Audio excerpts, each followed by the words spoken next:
Graças, paz, irmãos. Amém? Vamos comigo em Romanos capítulo 8. Romanos capítulo 8, lá no versículo 37. Em todas estas coisas, porém, somos mais que vencedores, por meio daquele que nos amou. Ora comigo, feche os seus olhos. Senhor Deus, em nome de Jesus. Oh meu Deus, como é maravilhoso esse momento.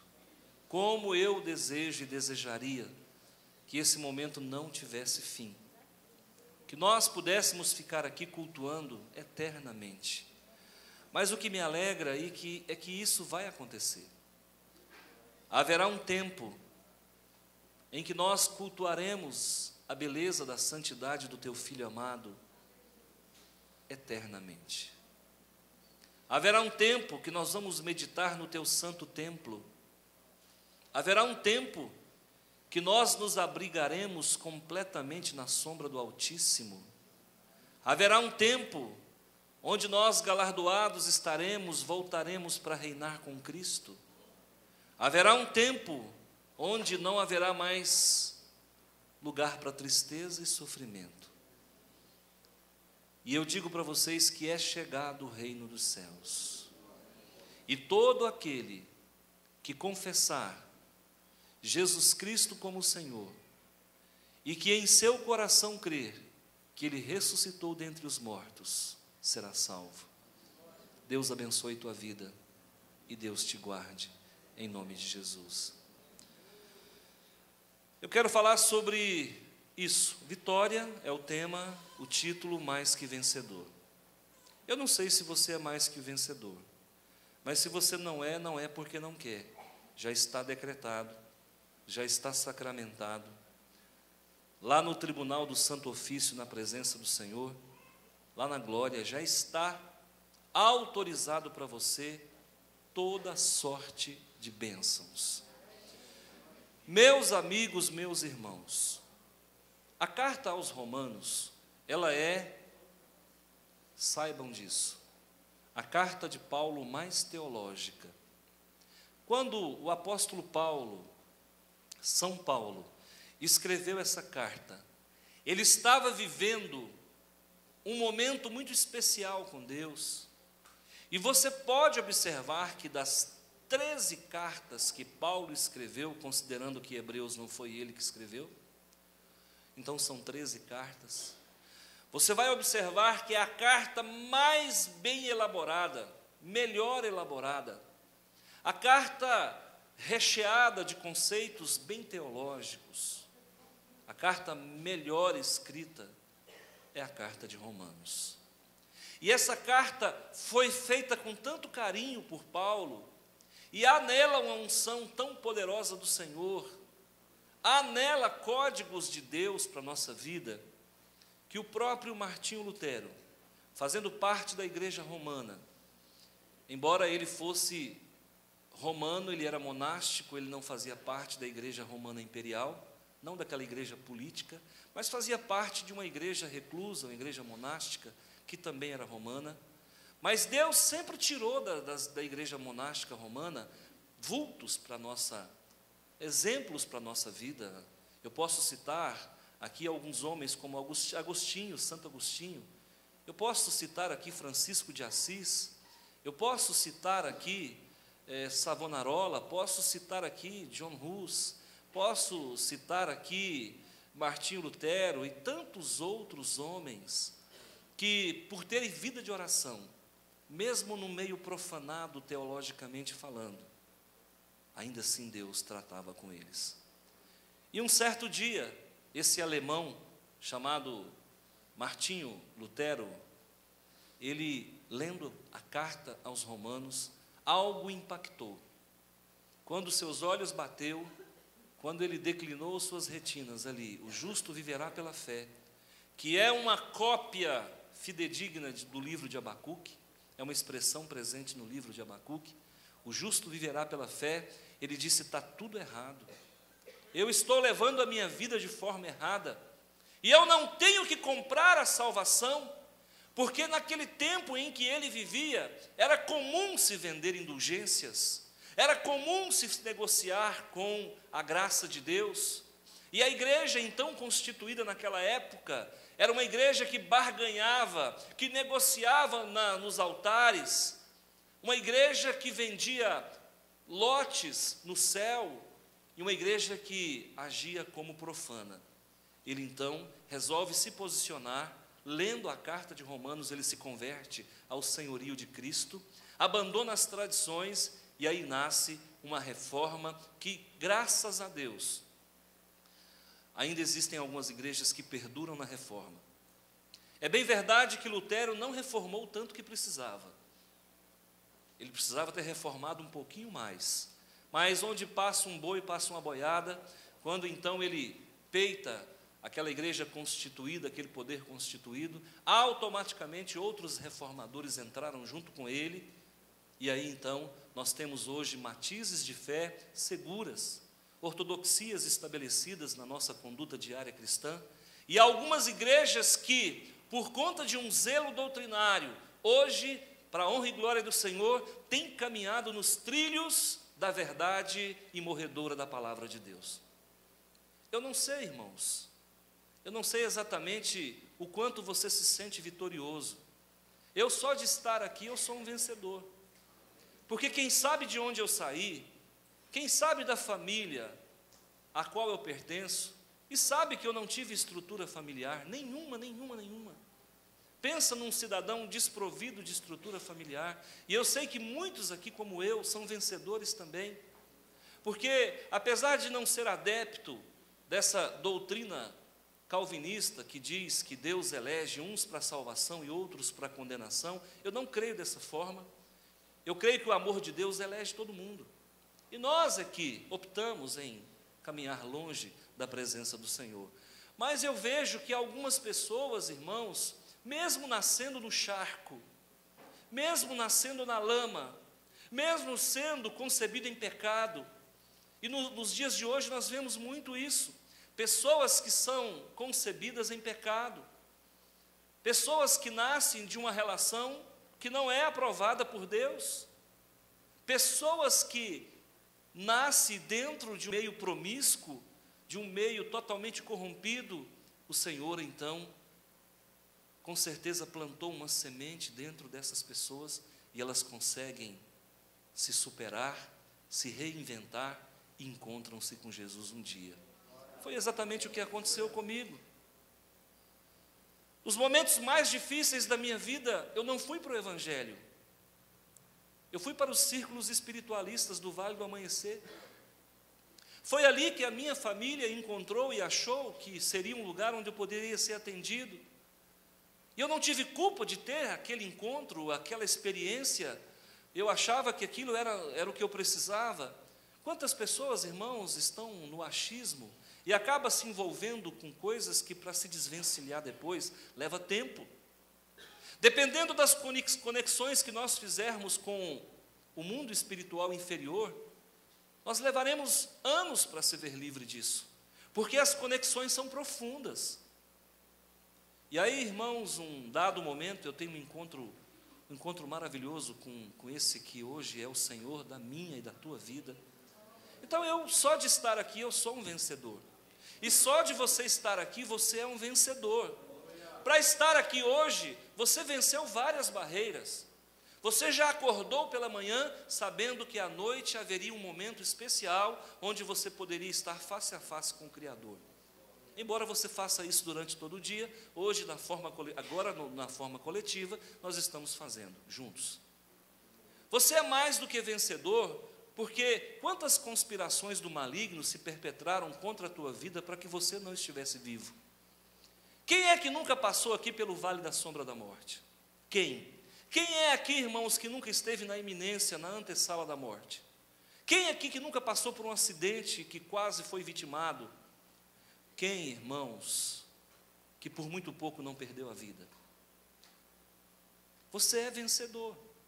E você já é vencedor pelo ato da concepção, quando, dentre os milhões de óvulos que sua mãe possuía, Deus escolheu o melhor, para ser fecundado pelo melhor espermatozoide.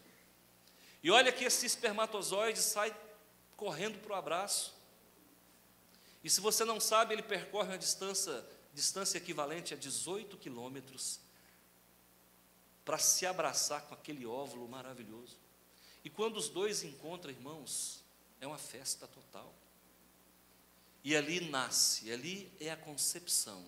Naquele momento, você, que era um projeto de Deus, se torna realidade, e a partir dali, você passa a existir intrauterinamente e depois extrauterinamente. Olha, queridos irmãos, quando a gente começa a enxergar com olhos espirituais a vida, tudo fica melhor. Tudo fica melhor. Nós vamos errar nessa vida? Vamos. Nós vamos cometer coisas que não deveria? Sim. Mas deixa eu te dar uma boa notícia, o teu pecado já foi perdoado. Ô glória, pastor, posso pecar então? Não, por favor. Por favor, não ponha palavras na minha boca. Você já foi perdoado, vai, não peques mais, para que não te suceda coisas piores. Uma outra teologia profana que tem sido divulgada é que nós somos eleitos e agora a gente pode pecar à vontade, não tem problema. Mentira. Mentira. Se você é predestinado, se você é eleito para a salvação, você não se compraz no pecado. Ora, se o pecado te agrada, não há eleição nenhuma na tua vida. Ou você acha que Deus elegeria alguém que contribui e joga contra o patrimônio para estar no céu e na glória? Claro que não. Irmãos, quando nós começamos a caminhar com Ele, Ele vai nos tornando sensíveis ao pecado. E aquilo que nós fazíamos antes começa a ficar como aquela roupa apertada. Quem já vestiu uma roupa que fica assim, não fica bem no corpo? E a gente que é fofinho, então, tem mais ainda esse problema.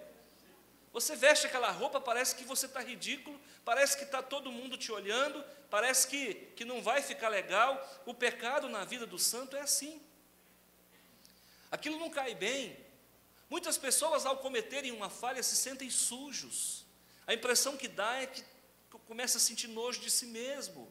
Sabe por quê, irmão? Porque você é um avental nas mãos do Senhor, você é um avental branco. O Senhor, quando você então recebe Jesus como teu Senhor e Salvador, Ele te dá roupas brancas. Ele coloca você mais branco do que a neve. E você passa a ser um portador da unção e da graça e do amor de Deus. Quem poderá nos separar do amor de Deus? E o texto aqui de Romanos fala de amor. O texto aqui de Romanos fala da segurança do crente. O crente precisa ter a segurança de que não vai para o inferno. O dia que você quiser saber se alguém tem convicção de fé, pergunte para ele: se você morrer agora, para onde você vai? Dependendo da resposta dele, você descobre que ele não se encontrou com Jesus, porque quem se encontrou com Jesus não vai para o céu, já está com o passaporte na mão, já é cidadão do cosmos de Deus. Isso não cai em nós como uma forma de nos sentirmos melhores do que ninguém, pelo contrário, isso coloca em nós um temor e um tremor, e uma vontade e um desejo de caminhar e viver em santidade. Essa igreja é uma arca. Essa igreja cresce, irmãos, não porque a gente está mercadejando a fé. Nós somos assim, volumosos aqui em Cristo Jesus, não por conta, irmãos, de uma promoção do Evangelho. Nós não estamos colocando Jesus a R$ 1,99. Vocês sabem disso. Quem caminha conosco sabe que vem para crescer, para romper, para crescer em conhecimento bíblico. E eu louvo a Deus por isso, porque esse é o ministério que o Eterno colocou na minha vida. Eu sou um formador não só de opinião, mas um formador de conhecimento. Eu sou um auxiliador e eu quero que você cresça, porque quando a verdade se estabelece, a libertação se configura.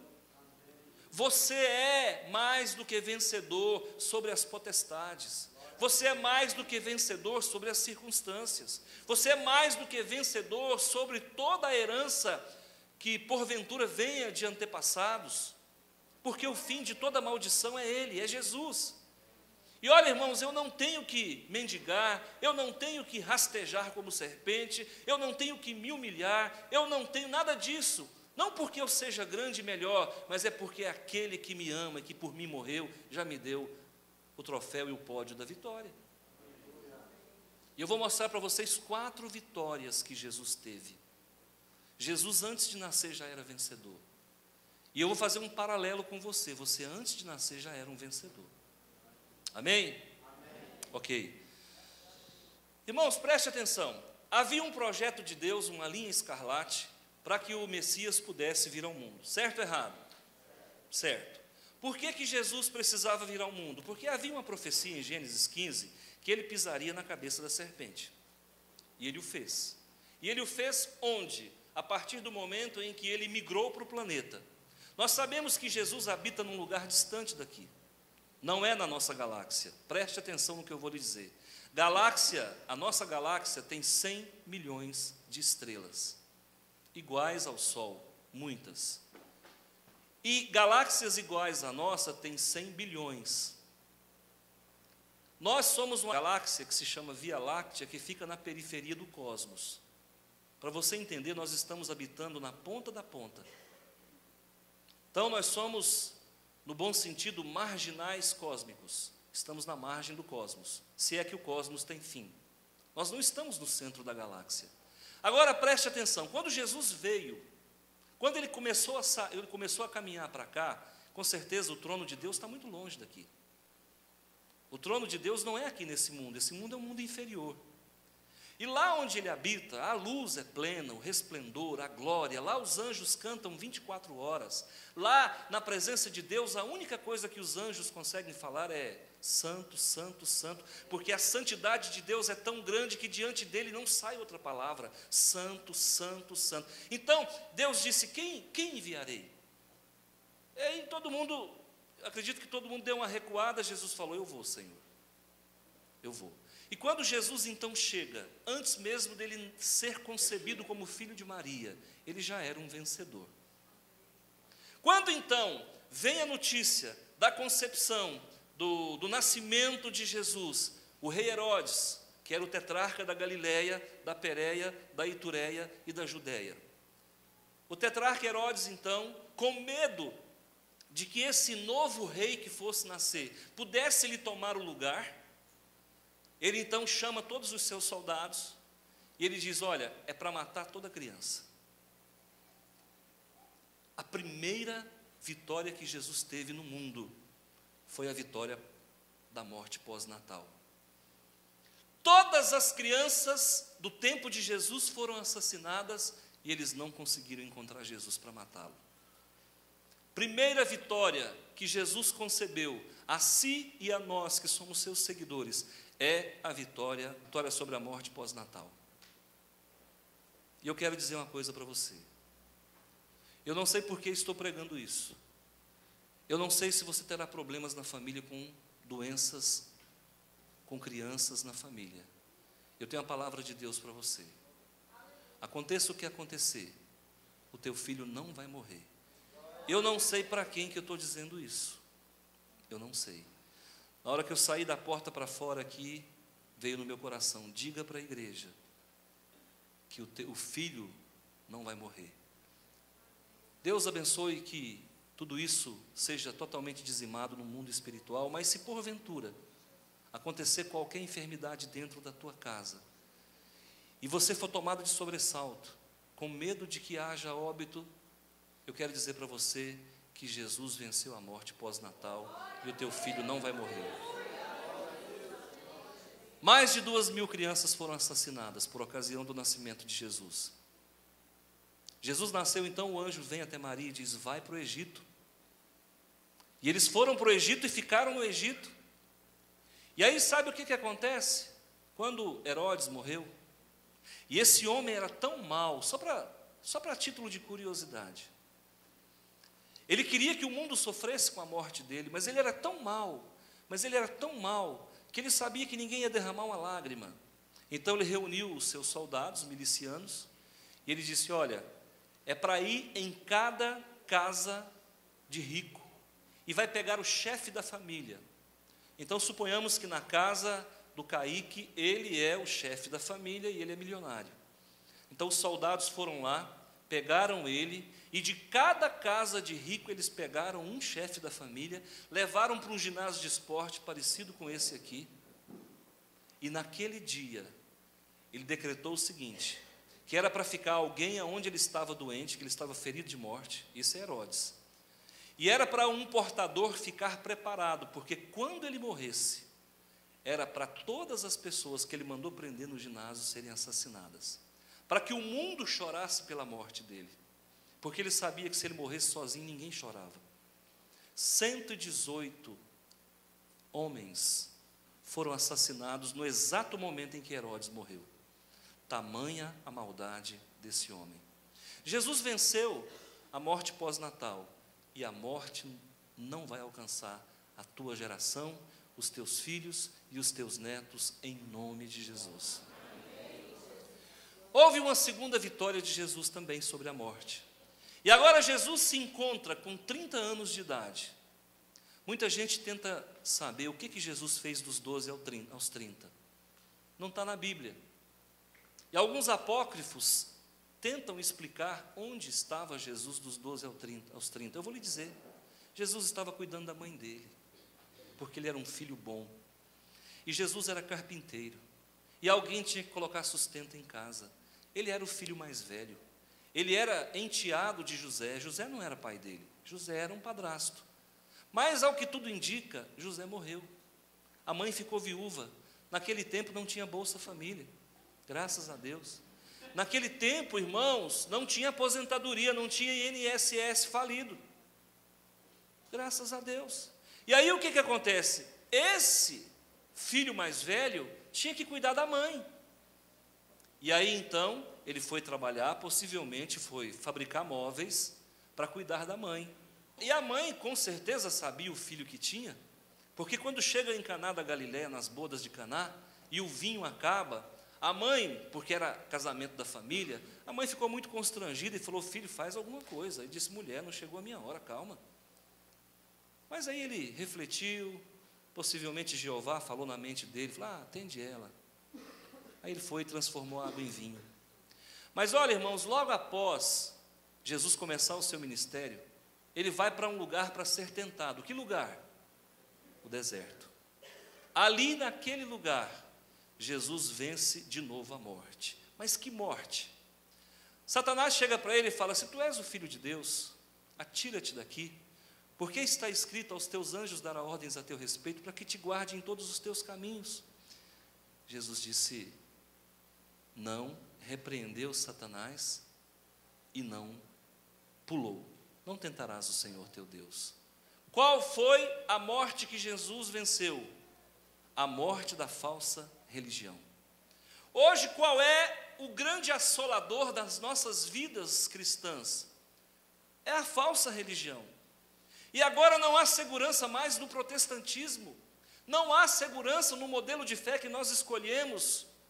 Não há, sabe por quê? Porque as nossas igrejas evangélicas também estão sendo assoladas e solapadas pelas forças do mal, da falsa religiosidade. E uma teologia chamada teologia da prosperidade diz que crente não adoece, filho de Deus não pode adoecer. Olha, eu não entendo isso.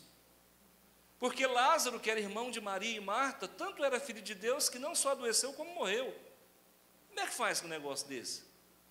A Bíblia nos diz que Paulo orienta Timóteo a tomar vinho, porque naquele tempo não tinha remédio para estômago. Então orientou ele a tomar vinho.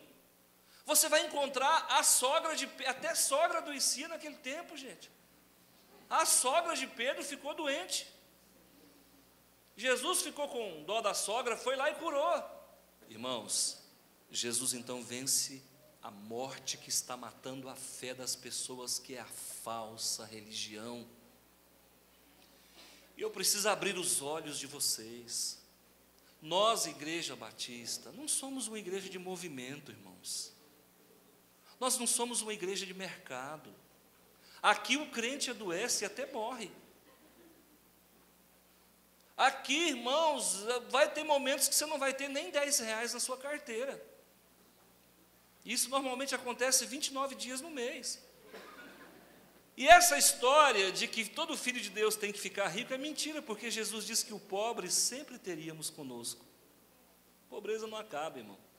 Parte do mundo em que nós vivemos. O próprio Jesus foi pobre. E quando o gadareno foi liberto dos demônios e tentou acompanhar Jesus, ele disse: o filho do homem não tem onde reclinar a cabeça. Nem travesseiro, ortoclim eu tenho. Foi a segunda vitória sobre a morte. Mas teve uma terceira vitória de Jesus sobre a morte. Lá no Getsêmani, Jesus foi tentado novamente a abandonar o barco. E Jesus era 100% homem, 100% Deus. E ele, de certa forma, não queria morrer. Porque quem quer morrer, irmãos? Ninguém quer morrer. E aí, então, ele, sabendo que seria vitimado por uma morte cruel, exposto ao opróbrio, crucificado em praça pública, praticamente, no Gólgota. E aí Jesus, então, naquele momento, a parte humana falou: não vai dar não. E ele, conversando com Deus, ele disse: Senhor, afasta de mim esse cálice, mas contudo faça a tua vontade e não a minha. Aqui morreu a razão. Uma das coisas que tem solapado as igrejas é o intelectualismo, é o secularismo. O que nós temos tido são igrejas, sabe, que pregam tudo, mas não fala do amor de Deus. Igrejas que vão da física à biologia, à matemática, mas não fala de Jesus. Igrejas que têm pregado autoajuda, mas não têm pregado Jesus que ajuda e liberta e cura e voltará. Então, queridos, esse secularismo tem matado as igrejas. Tem igrejas que, se a pessoa chorar, é demônio, ou é esquizofrenia. Nem unção a pessoa pode sentir mais na igreja. Então, queridos, esse secularismo tem invadido as igrejas. E aí essas igrejas têm pregado o quê? Não, os milagres de Jesus ficou no tempo. Os milagres de Jesus foi para o começo da igreja. Eu não concordo com essa teologia. Jesus continua operando nos dias de hoje. Eu tenho visto os milagres acontecer. O problema é que nós não faturamos. Batista tem medo de dar testemunho. E a gente não faz marketing em cima da glória de Deus. O que nós temos visto ser feito na televisão. Aqui o crescimento é só na unção, o crescimento é só na glória, o crescimento é só por conta dele. E é um crescimento verdadeiro, não há inchaço, não há edema. É um crescimento genuíno na palavra. E os milagres que acontecem aqui, a honra e glória dele, não vai o nome do pastor embaixo.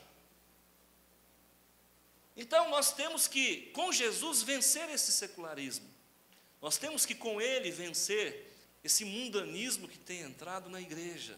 Então Jesus vence a morte pós-natal, Jesus vence a morte da falsa religiosidade que está matando as igrejas, e Jesus vence a razão, a morte da razão. Irmãos, razão é muito importante, mas lembre-se que existem coisas que não têm explicação.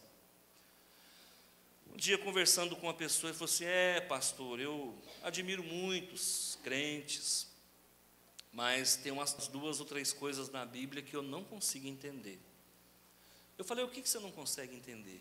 Essa história de Jesus multiplicar pão. Pastor, o senhor é uma pessoa inteligente, formada em biologia, para com isso. Essa história de Jesus ressuscitar morto, isso é impossível. Eu olhei para ele e falei: irmão, você tem mais fé do que eu. Porque você só tem 2 coisas que você não entende na Bíblia. Eu não entendo nada. Porque se você falar para mim que Moisés abriu o mar vermelho, eu estou até hoje sem entender. Se você falar para mim que uma nuvem acompanhava o povo de Israel, eu estou sem entender que nuvem é essa. Se você falar para mim que caía pão do céu, que padeiro é esse, irmão? Essa é a verdadeira arte pão. Se você consegue explicar para mim que um homem consegue tirar a água da rocha, você está melhor do que eu, rapaz. Você tem mais fé do que eu. Você está mais para apóstolo. O que é isso, aí? Queridos, a gente não entende nada da Bíblia. Pela razão, não. Então a razão tem que morrer. Porque só a fé vai conseguir agradar a Deus. Senhor, eu não sei como é que funcionou aquela abertura do Mar Vermelho, não. Vamos esquecer esse negócio. Realmente, Deus abriu o Mar Vermelho e pronto, acabou. Porque se nós formos levar para o racional, meu irmão, eu estou até hoje sem entender que história é aquela de transportar montanha. Eu estou até hoje sem entender que negócio é esse de Jesus estar no Monte das Oliveiras e todo mundo ali reunido com ele e Jesus começa a flutuar. Eu já saio correndo um negócio desse. O cara começar a flutuar de perto de mim, ele vai ficar sozinho, porque eu vou correr. Mas que trem é esse? Eu estou sem entender como é que um Jesus que morreu ficou 40 dias comendo e bebendo com os apóstolos. Ué, mas peraí, quem morreu come, mas Jesus comia. Eu estou até hoje sem entender, você está melhor do que eu, filho. Você só não entendeu a ressurreição de Lázaro e a multiplicação de pão, não entendi foi nada. Mas então, como é que fica? É pela fé. Sem fé é impossível agradar a Deus. Se você tentar crer nisso aqui, irmão, pela razão, você não vai crer em nada. E daqui a pouco nós vamos rir de Jeová, falar, Jeová, conta outra. Porque as coisas de Deus não têm explicação. O irmão está chorando do seu lado, para de pensar que é pecado, é a glória de Deus, irmão. Porque se for pecado, ele está arrependido, ô glória. E está chorando de vergonha, então Deus fez a obra. Isso é que faz a diferença. Jesus matou a razão ali no Getsêmani. E aí, meus amigos, Jesus parte para a cruz. E ali, em praça pública, ele caminha na Via Crucis, levando aquela cruz pesada, não deu conta. Simão Cirineu aparece, vai voltando do trabalho, final de tarde, sei lá que hora que era. Simão Cirineu, então, é comissionado pelos soldados romanos. Falou, vem cá, cidadão, você é fortinho, você trabalha na lavoura, vem cá. Pega essa cruz e leva. Ele levou. Chegando lá naquele lugar, enfiaram a cruz no chão, e Jesus então foi levantado, erigido ali, e ali as pessoas olhavam para ele crucificado, e o seu sangue foi se esvaindo, e ele morreu por asfixia. Segundo a ciência, Jesus morreu por asfixia, porque a posição que ele ficou, o pulmão não consegue funcionar direito. Colocaram Jesus dentro de um túmulo e meteram uma pedra, colocaram milicianos ali, soldados romanos, para guardar o túmulo. Mas acontece que é o terceiro dia, as mulheres foram para embalsamar o morto. Chegando lá, cadê o morto? Não tem morte. Jesus venceu de novo. A quarta vitória, a vitória sobre a morte eterna. A morte foi vencida. Ela foi vencida na infância, ela foi vencida na vida adulta.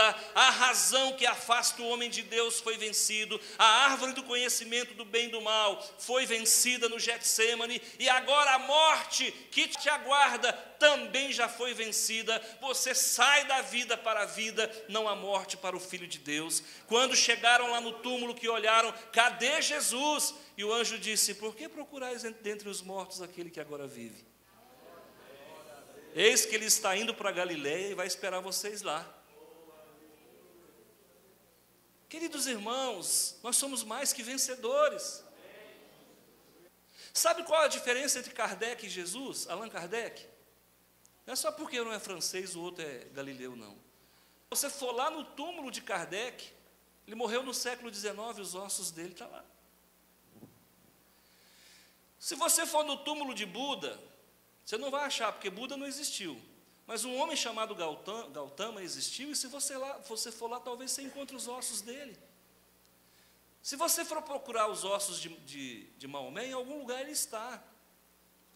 Mas os ossos do nosso Redentor não existem mais, porque ele foi transformado em glória. Fico vendo o povo visitando o Santo Sepulcro. Que Santo Sepulcro, irmão?